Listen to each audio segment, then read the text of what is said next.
चलिए question number 3 देखते हैं। अभाज्य गुणनखंड विधि द्वारा निम्नलिखित पूर्णांकों के एचसीएफ और एलसीएम ज्ञात कीजिए। क्वेश्चन नंबर पहला क्या है? 12, 15 और 21। 12, 15 और 21। तो सबसे पहले सबका अभाज्य गुणनखंड निकालना पड़ेगा।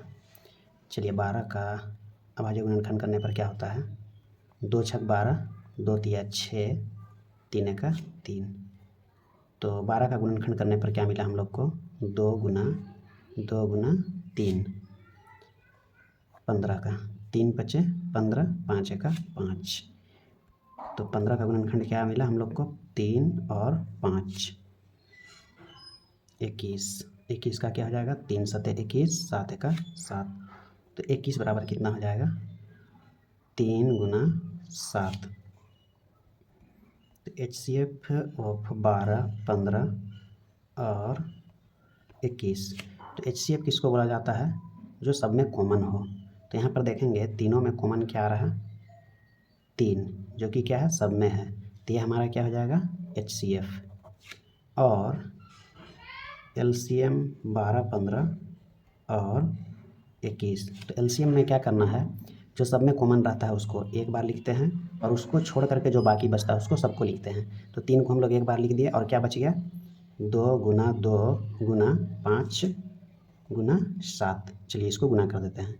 7 बचे 35, 35 गुना 70, 70 गुना 140, 140 दिया 420। तो ये हमारा क्या हो जाएगा? LCM। क्वेश्चन नंबर सेकेंड 17, 23 और 29। चलिए 17 का गुणनखंड करते हैं। क्या हो जाएगा? 17 एका 17। 23 का करेंगे क्या हो जाएगा? 23 एका 23। और 29 का करेंगे तो क्या हो जाएगा? 29 एका 29। तो 17 का जब गुणनखंड किया तो हम लोग को क्या मिला? 17 और 1 मिला। तो क्या लिखेंगे इसको हम लोग?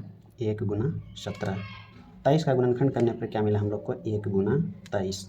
29 का गुणनखंड करने पर क्या मिला हम लोग को? 1 गुना 29। अब HCF देखेंगे 17, 23 और 29। तो HCF किसको बोला जाता है? जो सब में कॉमन हो। तो सब में कॉमन क्या आ रहा है? 1। यह हो गया हमारा HCF। उसके बाद LCM देखेंगे 17, 23 और 29। तो LCM कैसे निकालते हैं? जो सब में हो उसको एक बार लिखते हैं और बाकी जो बचता है उसको सबको लिखते हैं। तो क्या हो जाएगा?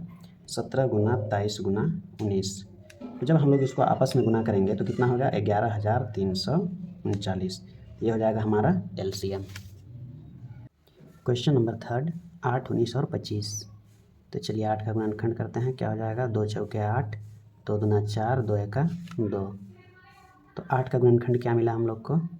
गुणनफल 2 गुना 2 गुना 2। 9 का करेंगे 3 तिया 9, 3 एका 3। तो 9 का गुणनफल क्या आया? 3 गुना 3। चलिए 25 का करते हैं। 25 का क्या हो जाएगा? 5 पछे 25, 5 एका 5। तो 25 बराबर कितना हो जाएगा? 5 गुना 5।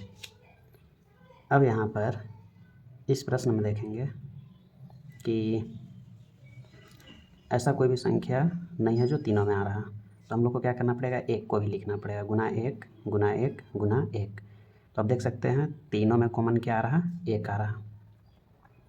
तो HCF 8, 9 और 25 क्या हो जाएगा? 1। LCM 8, 9 और 25।